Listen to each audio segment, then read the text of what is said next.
Kathy McDaniel, a lifelong Catholic, shares her near-death experience in which she wandered through a hellish landscape, saw heaven, and learned that God does not condemn us, we do. In 2000, Kathy devoted months to caring for her best friend during his cancer treatment in Seattle, US. After his death, she was emotionally and physically drained.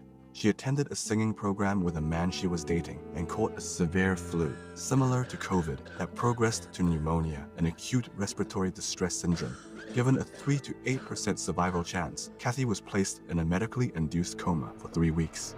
In the coma, Kathy awoke in total darkness, thinking someone stuck her in a closet. A reddish glow appeared, growing lighter but foggy and swirling, then growing uncomfortably hot with a terrible stench. She heard shrieking and moaning from the fog and thought, this can't be good.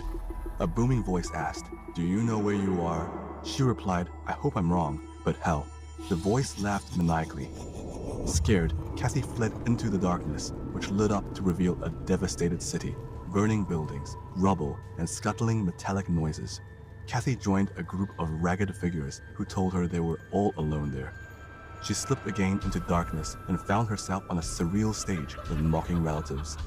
Then came across a demon who offered escape if she cut down a vast, thorny blackberry bush with tiny scissors. She worked until darkness fell again.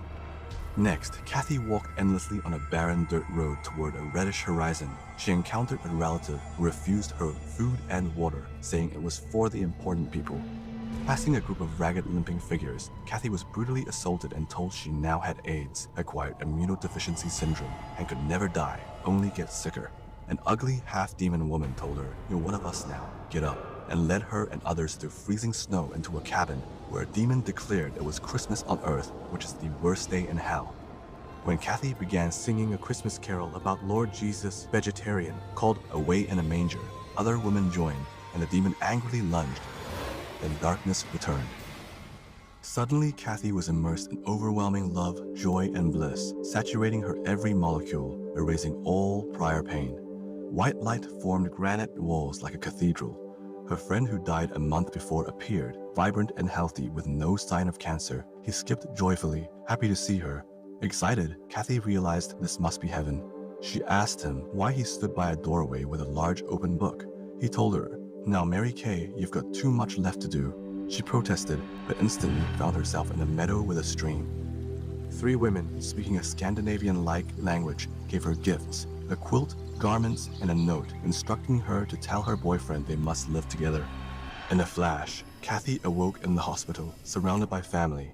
She was extremely thin, had a feeding tube, and couldn't move or speak. She learned that a worldwide prayer chain had formed for her, which possibly helped her escape the demons. After weeks of recovery, Kathy returned home, still haunted by visions of that hellish place and wondering how a Catholic like her could end up there. For years, no one listened.